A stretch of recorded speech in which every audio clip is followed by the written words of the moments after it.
My name is Pam Brooks. I am the Senior Account Manager at Public Partnerships, LLC. And with me is Herb Collman, who is the Account Manager for the New Jersey programs also at Public Partnerships. We are very excited to be here today. We have a great presentation for you that we hope you will enjoy.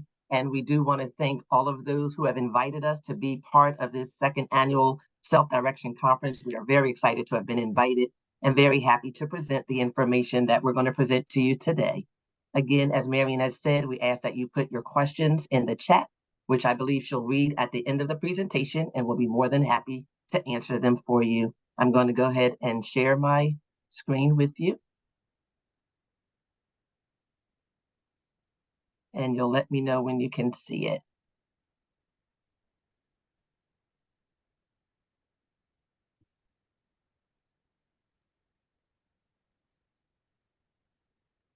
Are you able to see it? Yeah, Pam, I'm gonna work on that right now. For some reason, yeah, it is not. Let me see. I'm going to make you a co-host. Okay. Okay. So yeah, you should be good to go now. And I do apologize for the inconvenience. That's okay. Do you see the first screen, stepping into self-direction? I do not. Okay.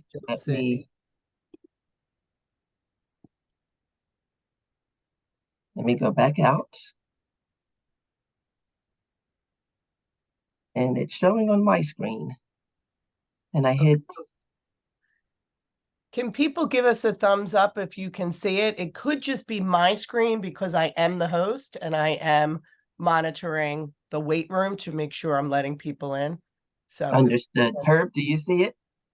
No, I don't see your screen. Okay. Okay. Let me start over. Who can share? Yeah, thank you, Heather. You should be okay. Looks like it's starting now, Pam. There you go. Perfect. Thank you. Hopefully everybody can see it now. Oh, good. Yes. Okay, thank you, Heather. Awesome. Thank you so much. Really appreciate that and apologize for that. Again, my name is Pam Brooks, excuse me, and we're very happy to be here to talk about stepping into self-direction, the choice, control, empowered, and energized for today's conference, November the 3rd. For today's conference, we are expecting to touch on the following, and some of this may be new to you and some may not be new to some, but we're going to discuss what is self-direction, the benefits of self-direction, and there are many. We're going to talk about the VFEA model, and that's the Vendor Fiscal Employer Agent model, the self-direction roles. There are a team of people who will be working on self-direction with the employers, the steps for employment and enrollment with PPL. There are different team members who do participate in the enrollment process. We will go through each of them. They are the employer of record, or the EOR, the self-direction employee, or also known as the SDE, and we'll get into some of the terminologies and acronyms a little bit later because there are a few we'll be using, and also vendor enrollment. And at the end, again, we will have time for questions and answers. So what is self-direction? For those of you who are new or just need additional information, there are many benefits of self-direction. Participants are able to, and participants are the employer of record. And they get to, the reason this model is such a great model is because they get to decide the when, the what, and the who, and the how. Those who, they get to decide who actually provides the services for them in their home. The participant has the freedom for one to plan his or her own plan with the support coordinator, and we'll get into that role a little bit later. They have the flexibility based on their own personal preferences, and they also have the option to use service vendors, and we'll talk about what some of those services are and the vendor responsibilities a little later in the presentation. Additional self-direction benefits, and again, we don't have time to go over all of them. We're just highlighting a few of the benefits that the employers have in this particular model, is that self-direction does allow individuals, which is the participant, to select whom they want to work for them and provide basic non-medical assistance with bathing, dressing, and grooming. And there are many other services that an employee can provide the participant. We just named a few here. They may hire staff to assist with errands, meal preparation, chores, provide transportation to appointments, and again, much more. So while the traditional home health and personal care services are provided by home health or personal care agencies, these agencies do have great value, but sometimes staff shortages can be an issue, and there's fear of liability for an agency to provide all of the services needed for an employer. This particular model allows the participant to pay just as much or more than an agency. And again, that is another great benefit. And we'll talk about the payment a little later in the presentation. In the vendor fiscal employer agent model, as we refer to as the VFEA model, this model of self-direction is intended to give the individual or the participant maximum choice.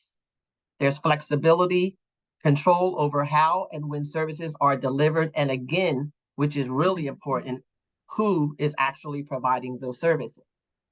The participant or the individual, together with his or her service planning team, and we'll talk about that team a little later in the session. Again, together, the EOR and the team, they get to make the decision about the support services. They take their own direct leadership role in ensuring that the services are actually delivered to their own satisfaction. So again, they will work with the support coordinator and set an individual service plan and decide who and what services will be rendered to them.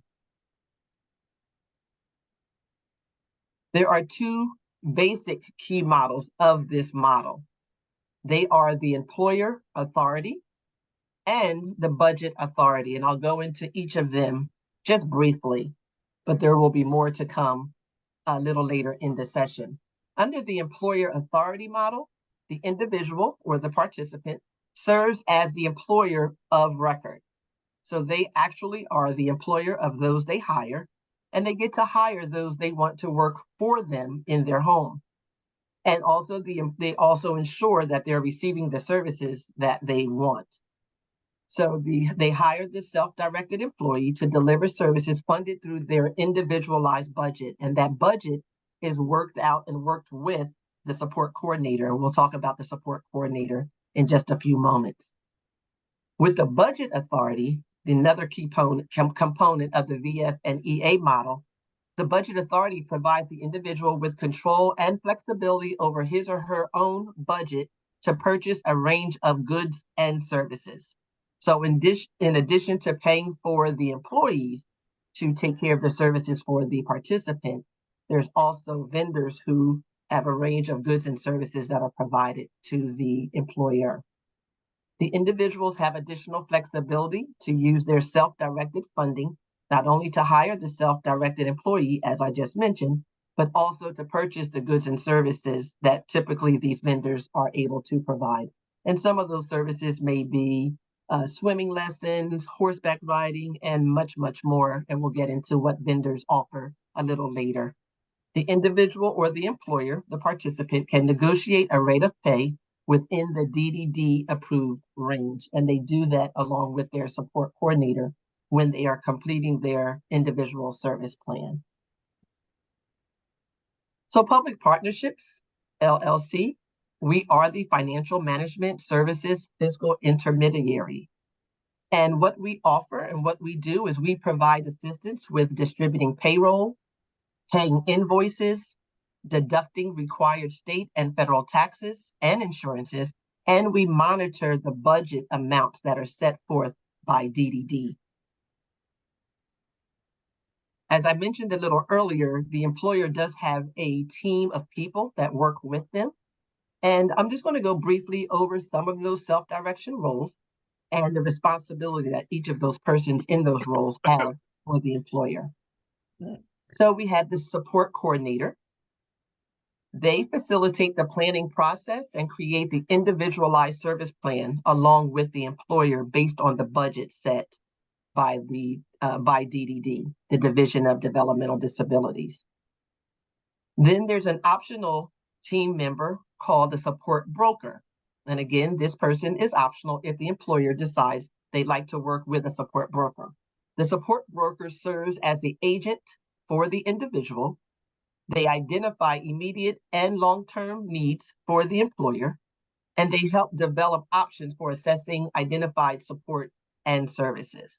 Again, that position is optional, but many of our employers do take advantage of working closely with support workers. So then we'll talk about the participant, the actual individual or the employer of record, and what their role is. The employer of record determines the self-directed employee's responsibilities to ensure the services are rendered to their satisfaction. They also review and approve the employee's timesheets. Then, of course, we have the actual employee who is working for the participant or for the EOR, and we call that individual the self-directed employee or the SDE. And that employee provides services for which they are hired by the EOR. There's an additional role that is available for those who would like it, and it is called an authorized representative or an AR. The authorized representative works very closely with and for the EOR. And while the individual should always serve as the EOR is able to appoint an authorized representative to assist them with associated administrative duties. So I've mentioned a few terminologies, the SDE, the EOR, the AR. There are many terminologies that sometimes we at PPL will use, but others may not know exactly what they are. So we do want to take the time just to go over some of those acronyms and tell you what they stand for. And I'm going to turn this part of the presentation over to Herb Collman. Again, he is the account manager for the 3 New Jersey programs at Public Partnerships, and he will take over the rest of this presentation, but we want to start with just going through, again, some of the acronyms that I've already mentioned, what they are, what they mean, and hopefully expand on the rest of the presentation for you. So Herb, I'll turn it over to you. Thank you very much, Pam, and good morning, everyone. I think that one of the things that is frustrating to family members is when they hear others who are in the field for some time addressing them using all these acronyms, and they have no clue what they're talking about. For example, I'm sure you all may have heard something like this before. You may have heard it, from not only individuals at PPL, but DDD and others. For example, the EOR had a previous EIN, and as a result, we were not able to obtain the WC, which is required by law before the SDE can provide services to the consumer. I spoke with the SC, and she's waiting for the BR from PPL in order to update the ISP. What does all that mean? And, this can be very frustrating to individuals and their families. So what we have done is actually put a short list of the terminologies that are most frequently used so that you're familiar with these as we go through the process, because these are very important terms to know as we move through the process for getting the services for our loved ones. Next slide, please. So what are the steps to enroll with public partnerships? Here at Public Partnerships, we have several enrollment tools available. For example, we have our online enrollment. This application is fully electronic, and the entire process is completed in real time. All that is required is access to a computer with internet connection. And I've also seen family members using their smartphones to enroll individuals as well. We have expanded the way we use Microsoft apps like Adobe Sign to our existing e-signature workflow. This application is used to streamline the document process for requesting and receiving electronic signatures, as well as tracking communication and sending notification to selected individuals, as well as redirecting the completed application to PPL secure document storage system, where it is triaged and later processed. This makes it easy for our enrollment team to move the application through the enrollment process.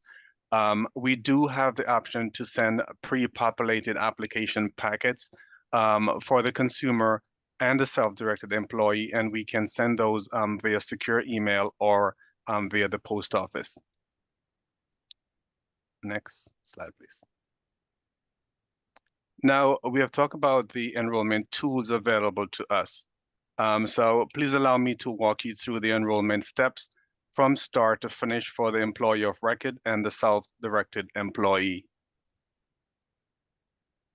So once a consumer is determined eligible for services with DDD, the individual or the family chooses or is auto-assigned a support coordination agency. The second step is the support coordination agency will assign a support coordinator to the consumer. Your support coordinator will meet with the family to develop service authorizations for the self-directed services, both direct care and goods and services.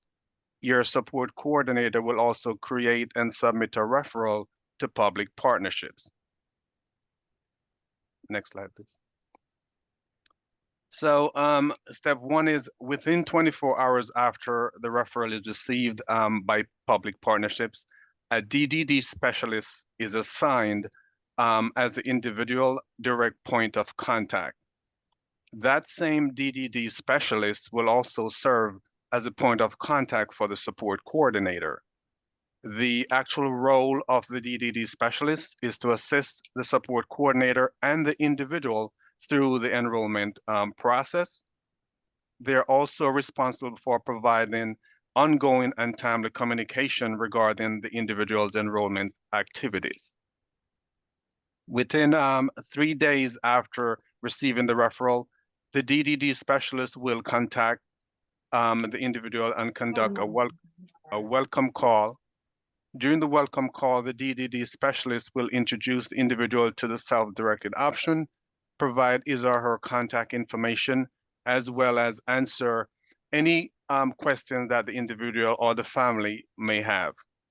And during the welcome call, the DDD specialist will also schedule time to complete the enrollment forms with the employee of record, the self-directed employee, and an authorized representative if one is appointed. At step 3, on the date of the enrollment, the DDD specialist will enroll the employee of record using the enrollment tool that is preferred by the employee of record. As previously mentioned, we can use our online enrollment application, Adobe Sign or paper packet. So the employee of record will complete a short application packet and submit it to PPL for processing. At step 4, after the enrollment forms for the employee of records are received by public partnerships, our enrollment team will review the application for completeness. If any form is incomplete, the assigned DDD specialist will work with the employee of record to make the corrections. After the forms are received and there are no issues, our enrollment team will request an employer identification number for the employer of record. And at step 5, after the employee identification number is received, we will request a workers' compensation policy for the employee of record. At that point, we will notify the employee of record of the status of the application. Next slide, please. Well, a few slides ago, I mentioned the short application packet for the employee of record. Well, these are the forms that make up that packet. The first form is the SS4. This form is used to apply for the employee identification number for the employee of record. The second one is the form 2678, which is used to appoint public partnership as the agent responsible for all tax-related process with the IRS.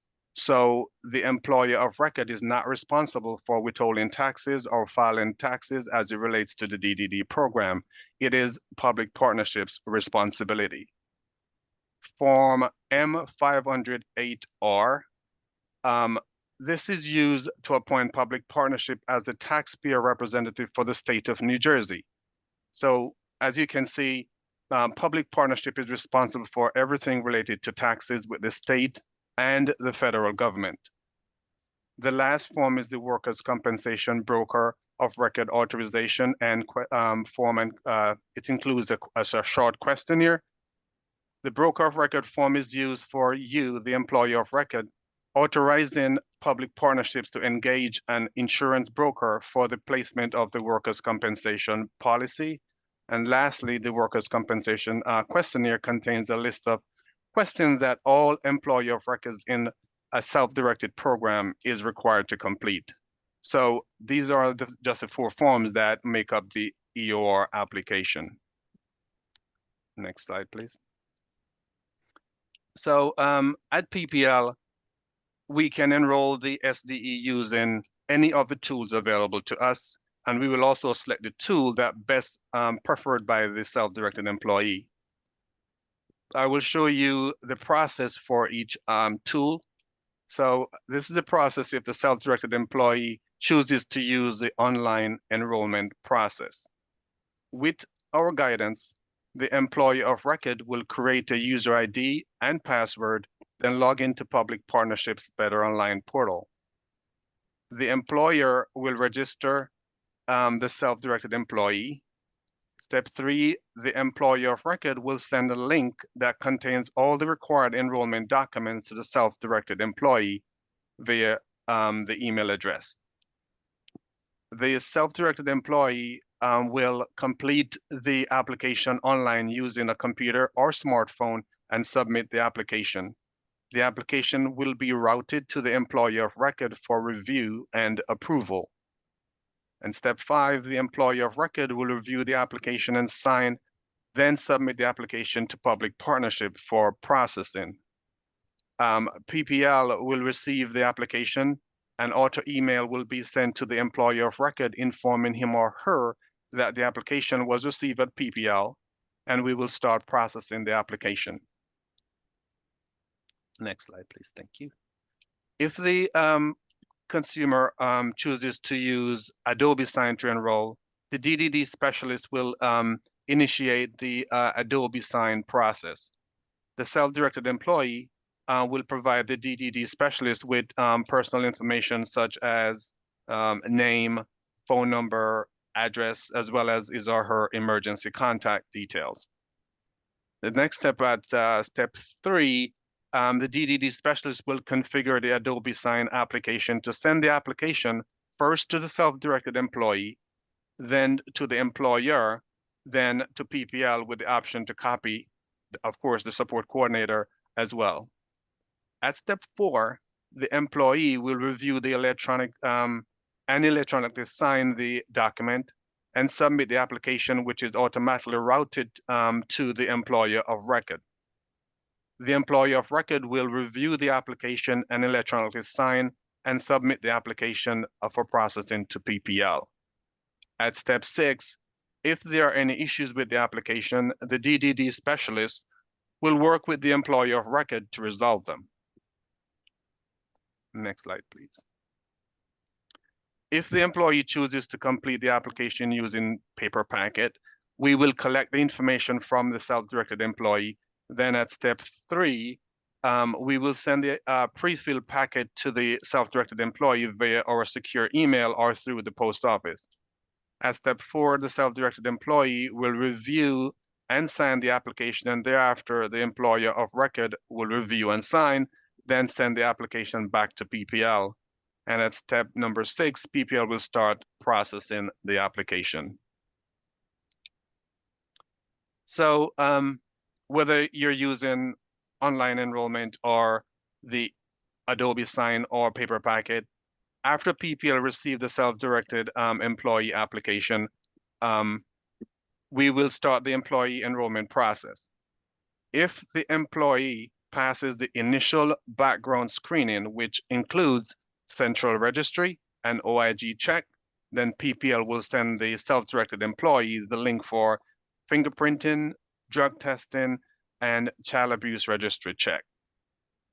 At step 2, we will retrieve the results for the fingerprinting, drug testing, and we will also check to make sure the employee completed and submitted the carry application. If the results are good, then we will move on to step 3, where we will check for and to make sure that workers' compensation policy for the employer of record was returned from the broker. And we will also check to make sure the employee is good to serve. We will then send the billable rate to the support coordinator. At step 4, the support coordinator will update the consumer individual service plan using the billable rate that we provided. And thereafter, the plan is submitted to DDD for approval. At step 5, DDD will approve the plan, and at that time, the support coordinator will notify everyone involved of the start date. DDD will then transmit the authorization to public partnerships. Next slide. I will speak briefly about the 3 key screening options as it relates to the self-directed employee enrollment, as these can cause delays with the enrollment process, and these are mandatory screenings. The fingerprint link will be sent to the self-directed employee with specific instructions. The employee must use the link to schedule the fingerprint appointment. At the end of the appointment, the employee will be issued a receipt containing 2 important pieces of information. The first piece of information is the participant control number, also known as a PCN, and the Universal Employee Identification Number, also known as a UEID. Another piece of information is the date the fingerprint was completed. The receipt must be sent to public partnership at the email address njDDD@pplfirst.com.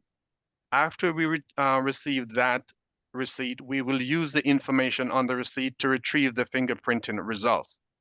I have seen instances where the employee completed the fingerprint process but did not submit the receipt to public partnership, and that can cause a delay.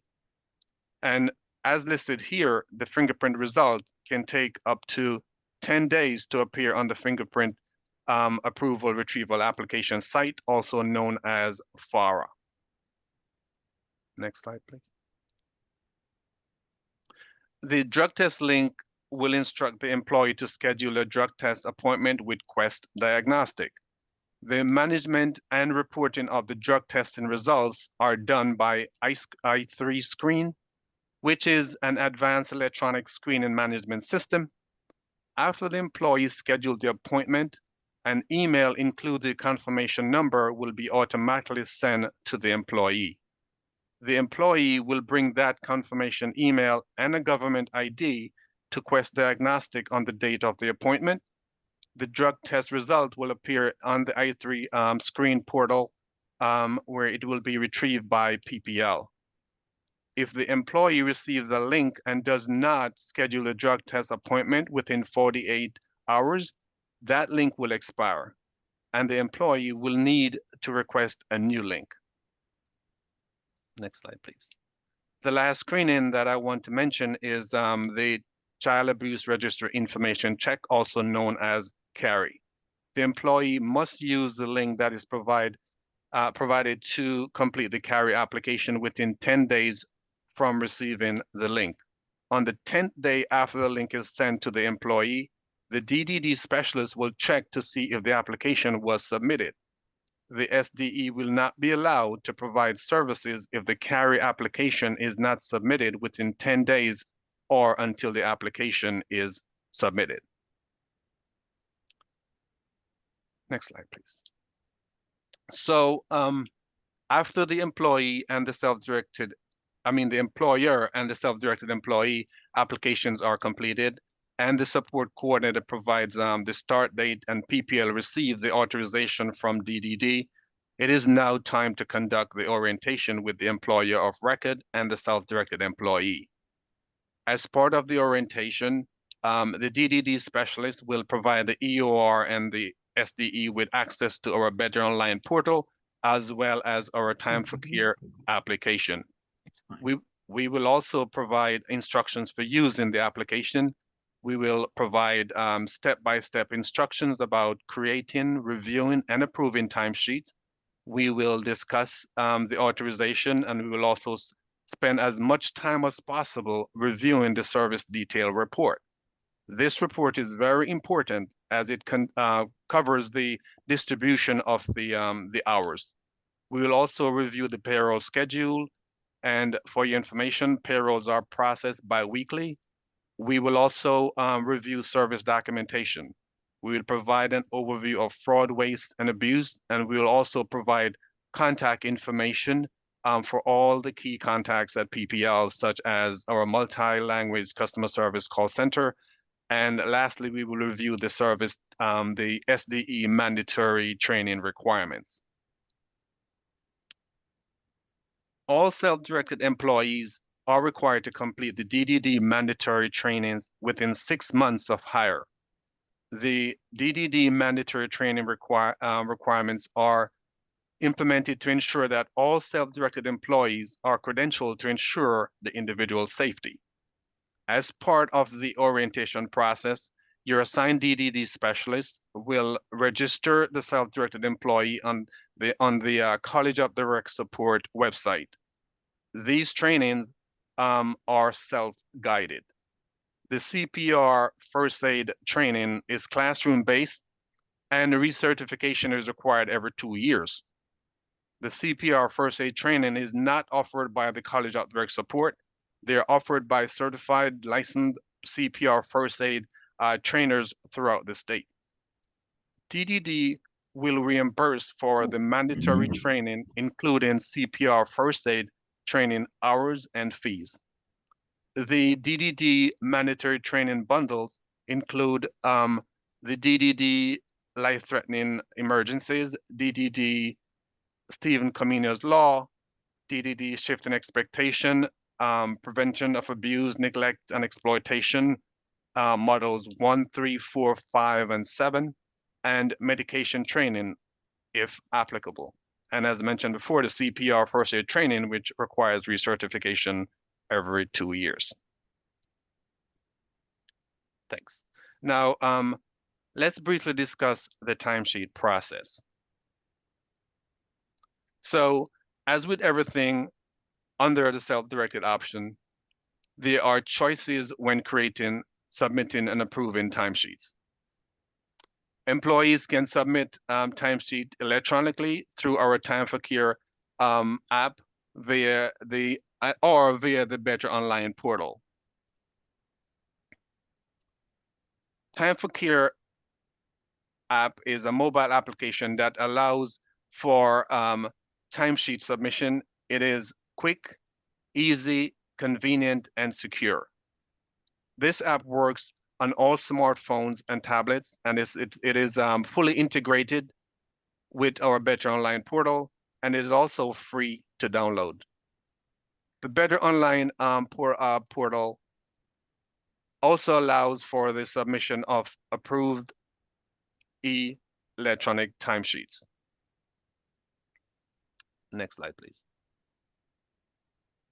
We also continue to accept paper timesheet, which can be faxed or mailed to PPL.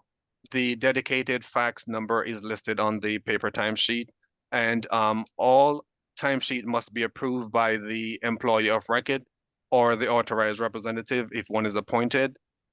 Payments for timesheets are made on a bi-weekly schedule, and I will later put the link to the Time for Care instructional video in the chat, as well as the link to the PPL DDD website. And I will also put the link to the payroll schedule in the chat as well. You can view the information at these links, and please do not hesitate to contact us if you have questions. Next slide, please. I will now briefly touch on goods and services. We want to mention vendor goods and services because many consumers use vendors for things like transportation, music lessons, and a host of other services that are provided by vendors. If you wish to use goods and services, you should discuss that with your support coordinator.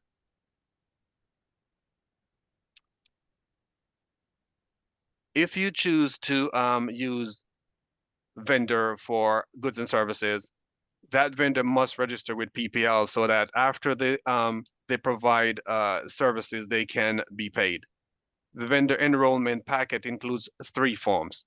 The first form is a W-9 form, which is used for tax purposes. The second form is the vendor detail, which includes the vendor name, address, phone number, and other information. The third form, which is optional, is the payment details form. It is optional because some vendors do opt to get paid by paper check, and when they do so, this form is not required. We also have our electronic invoice management system, which allows PPL approved vendors to register. They can also use this system to enter their invoices online and submit them electronically to the employee of record for approval.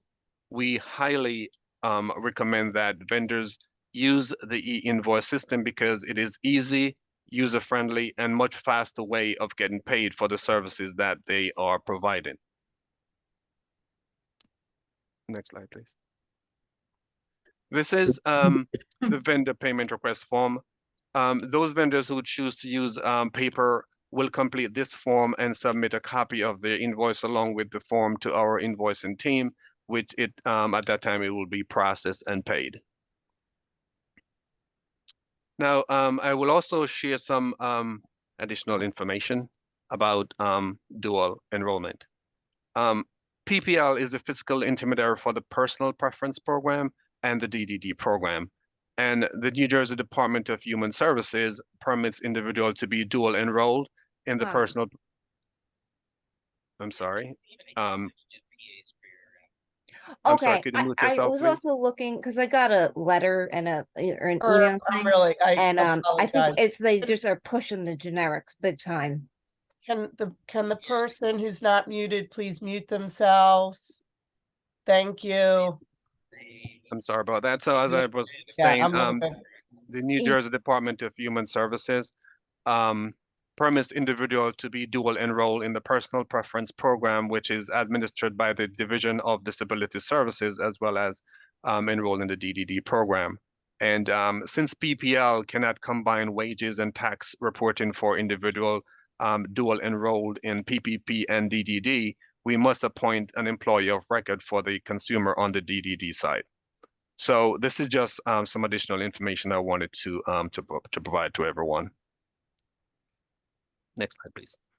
So our multi-language customer service team is available Monday to Friday from 8 a.m. to 6 p.m. Eastern Standard Time. And they can be reached via phone or email. And of course, their phone numbers are here. And we do have it in Spanish and English. So for general information or operational questions, please call and we will answer your questions and provide guidance as needed. Next slide. Thank you. Lastly, I know this is a lot of information. We are available to assist everyone as we journey together through the process. And thank you for your time. We do have time for questions related to what we just went over, and we will ask the host to read the questions from the chat, and we'll do our best to provide answers.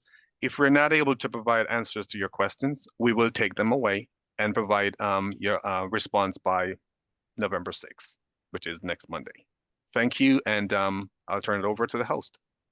And thank you so much, Herb. I really appreciate you sharing all that information on behalf of Public Partnerships. I do want to go back before we ask questions or read the questions. I want to go back to the screen where we did state that there are many terminologies.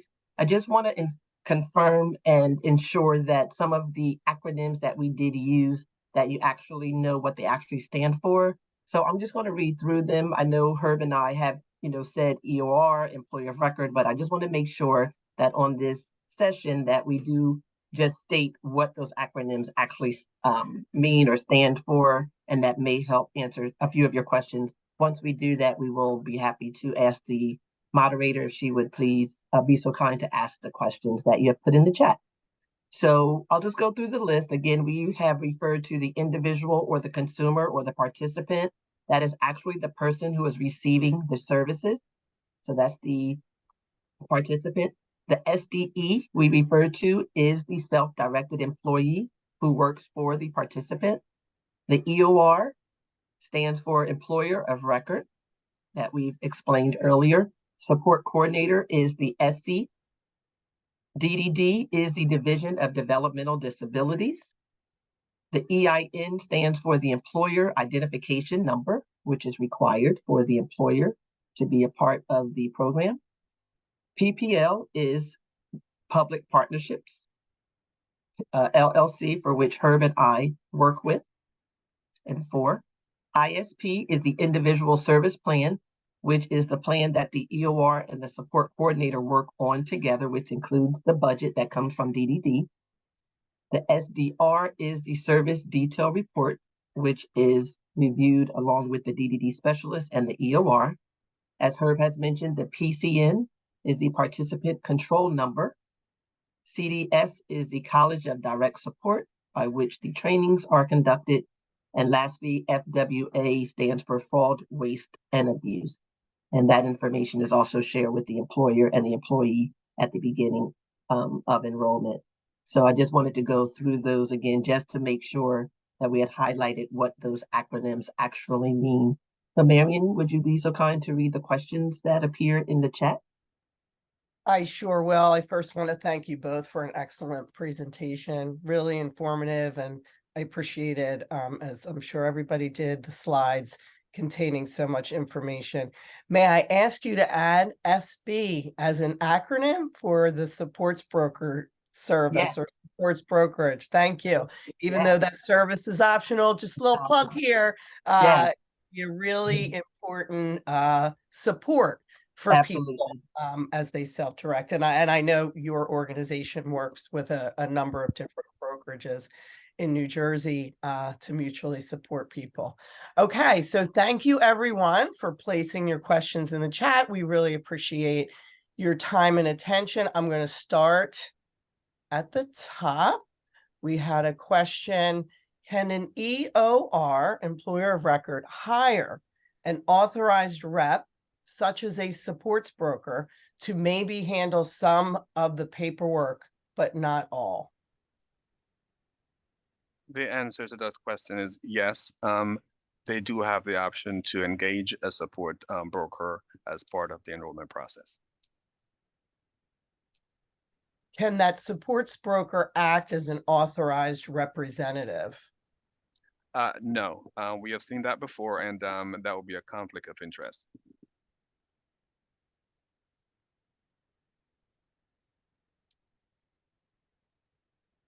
Okay, scrolling down. What are the costs for utilizing PPL?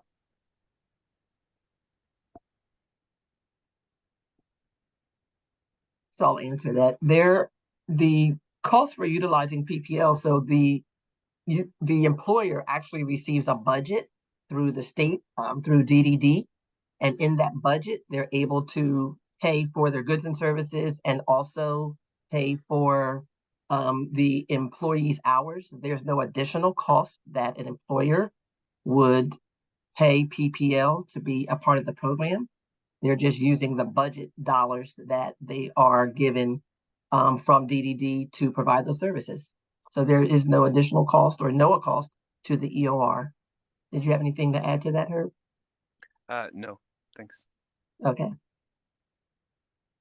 Great. Okay. Do STE, self-directed employees, have to clock in and clock out for every shift?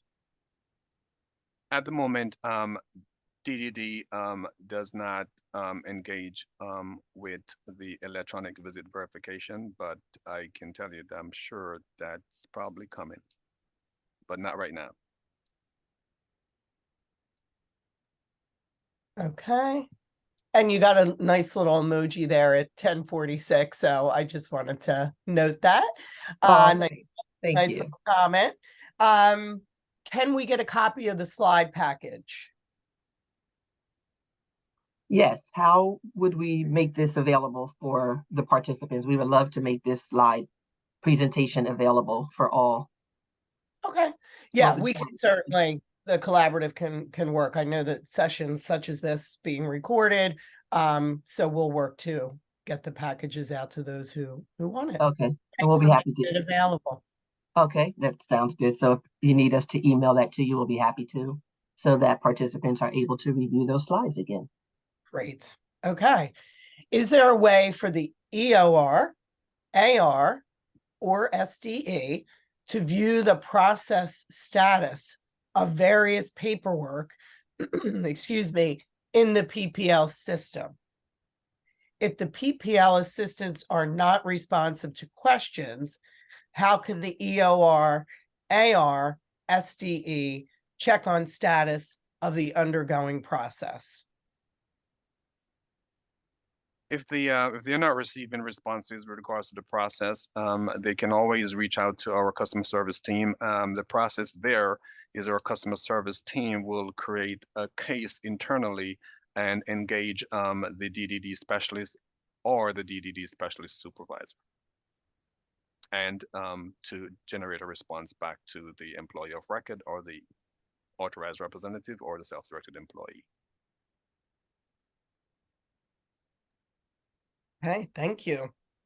What is the estimated percentage that is taken from the DDD budget? And I assume this is referring back to the other question about the costs associated with PPL.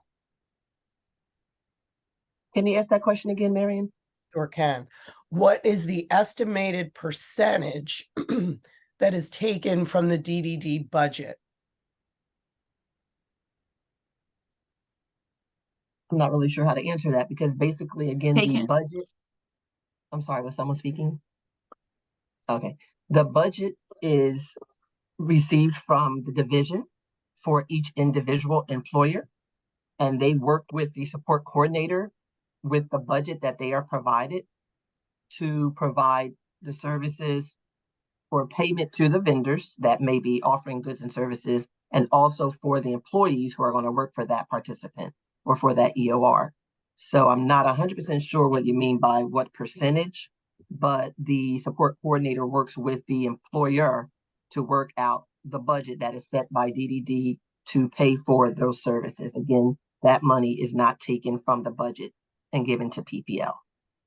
Pam, I will add to that. I think what they're asking is what percentage public partnership takes as the fiscal intermediary. I think that's a good question.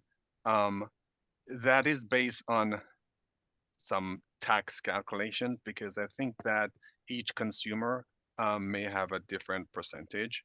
The last time I checked, it was 11.55%, but that could change. So I will take this question away and provide an answer shortly. Excellent. Thank you. So where will this be? Oh, I'm sorry, Kim?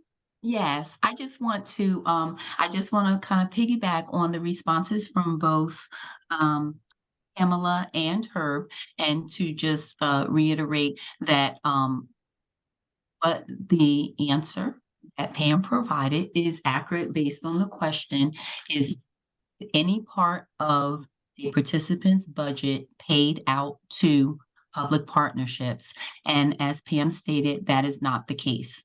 There are employer taxes that are added to an hourly wage that the employer of record is assessed in order to pay out to their employees. But in answer to the question, no percentage of anyone's budget is paid out to public partnerships. Thank you, I just Kim. want that to be crystal clear for everyone. Thanks for confirming. Thank you. Thank you. Okay, where will this recording be available? Good question. We will have a conference, the webpage, for those of you who may not know, if you go to the collaborative nj.org. So Amy will have more specific information out, because I believe she has built, there's a YouTube channel. So I don't want to speak for Amy, because she's an amazing organizer, and she will have everything organized in the people who registered and attended will get information about that. But in the meantime, if you want to go to the Collaborative's website, there is a page dedicated to this conference. Okay, so to be clear, I would like to know the fees PPL charges for withholding taxes and processing of payment, etc. What are your fees, not where the funds come from? And So is take that one, Marion. PPL does not charge fees. What we charge or what we apply is a percentage that is a collaboration of the taxes applicable to a specific employer.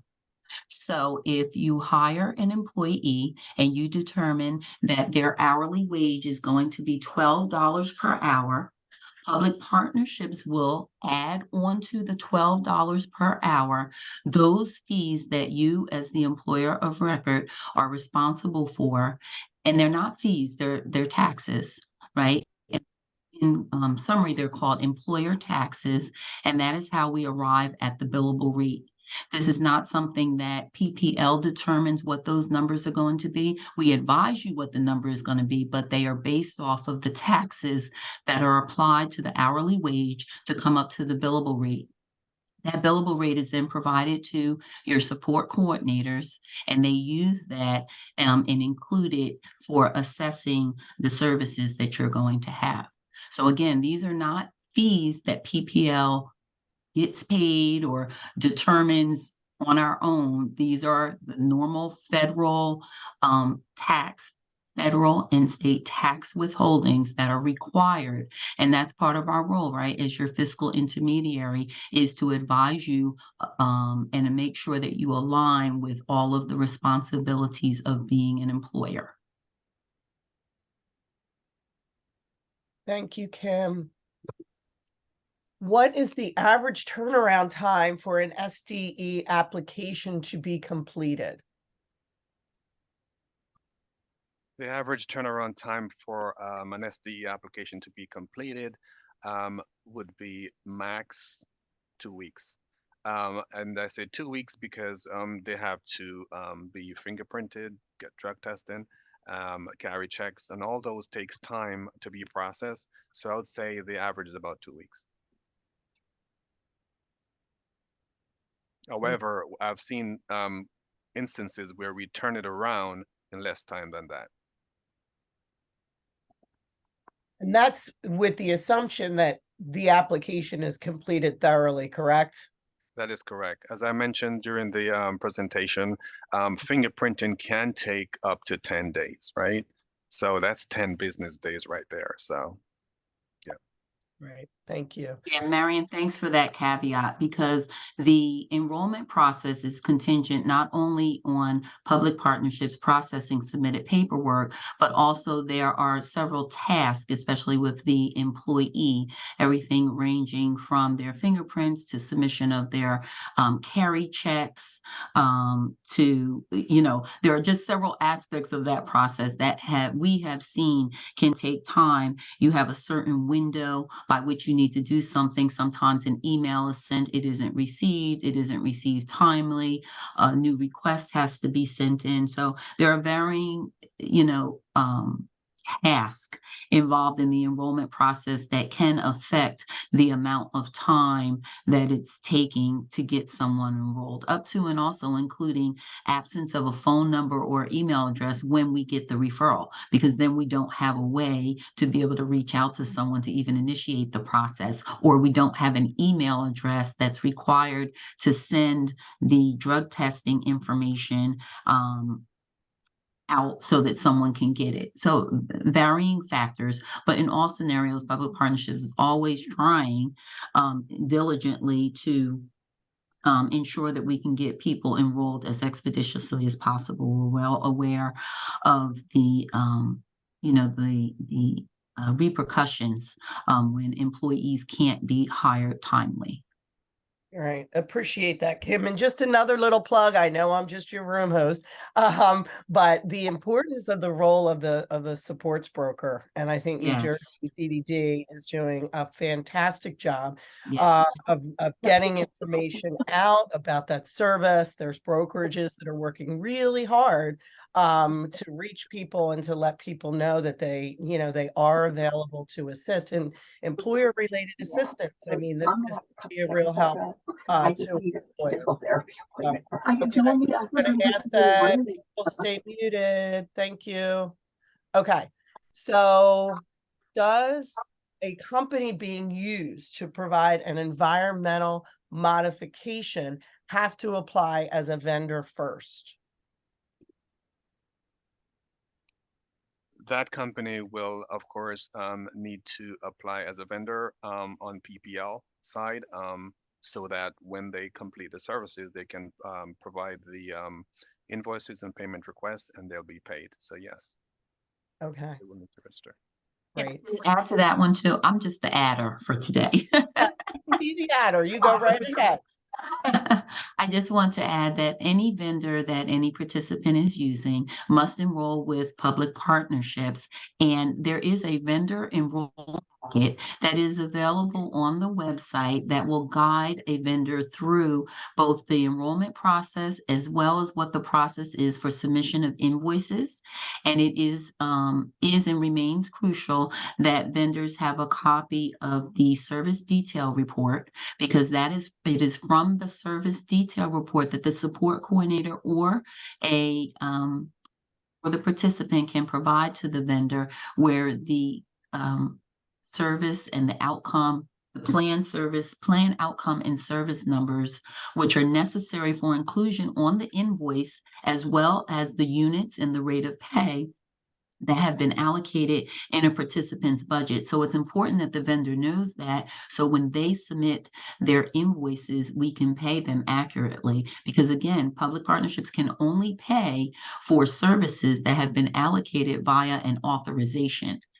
And as you know, all your authorizations have plan outcome and service numbers. We need that indicated on the invoices. So the vendor enrollment packet that's available on Public Partnerships website under the New Jersey DDD program, I'm sure is most helpful to any new vendor, and perhaps even a current vendor. If they are having problems with submissions of their invoices, maybe they need more guidance. And so that's why we worked to get this developed, and this is on the website and available.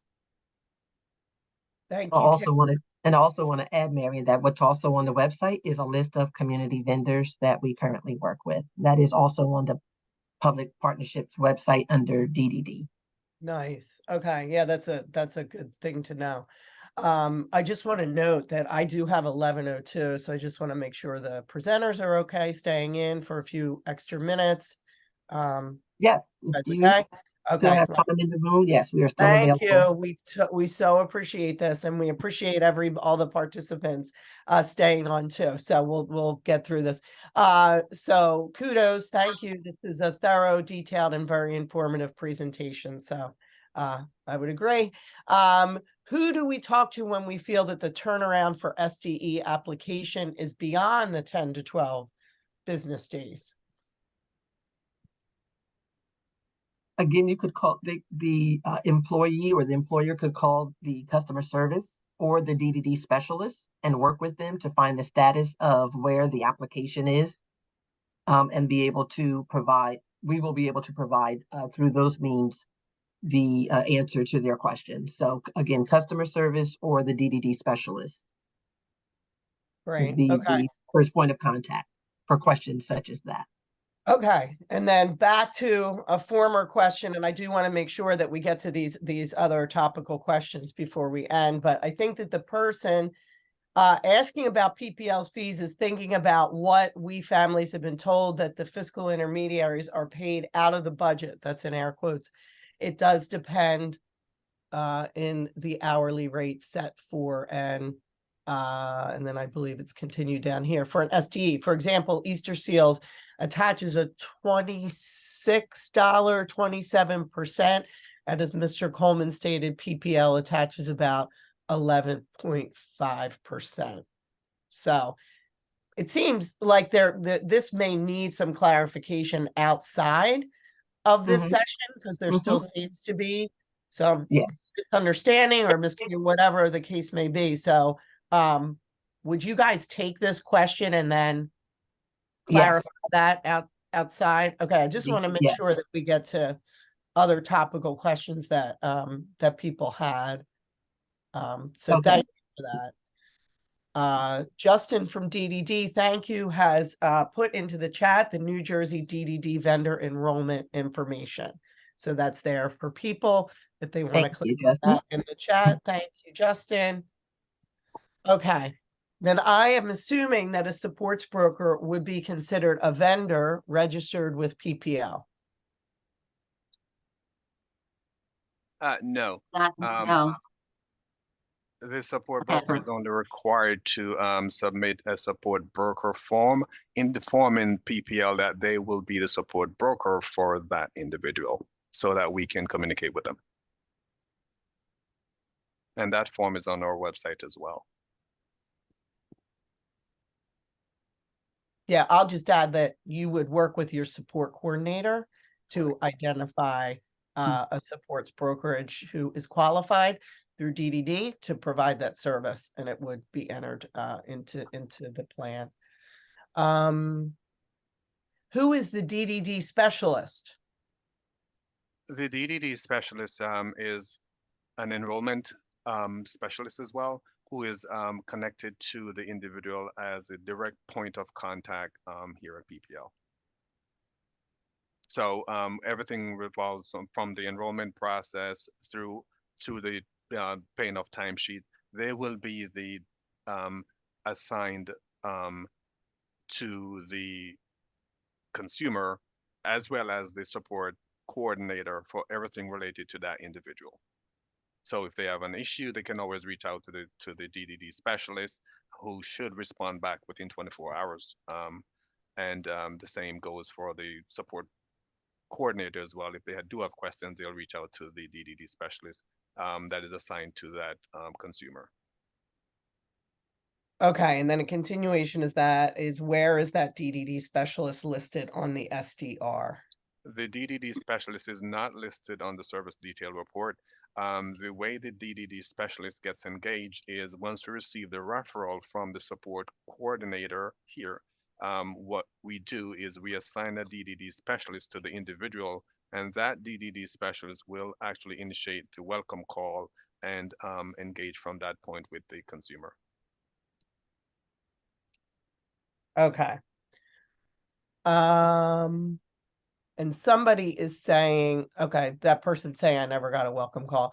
I don't have a DDD specialist. After my intake was completed, my DDD intake worker retired. So I guess the question would be, is there another one that's automatically assigned when there's internal changes? Yes, when there are internal changes, we actually assign available DDD specialist to the consumer as well as the support coordinator. Okay, so again, I would just encourage people with these kind of individual situations, talk with your support coordinator as well as with the representatives from PPL. So that concludes the questions and discussion points in the chat. So I want to thank the presenters. You both were informative. You use plain language. That's what I can say, because when I can understand all this information, I know that that it's being done in a way. Was very helpful. So I appreciate both of you, and Kim, you as well, for taking the time, sharing information, and for all you do. And thanks to all of you for participating. We appreciate you taking your valuable time to attend the conference, and we hope this was helpful to you as well. And hopefully we will see you at the next session. Thank you all. And again, we thank you for inviting us to be a part of this awesome conference. Thank you so much. Bye.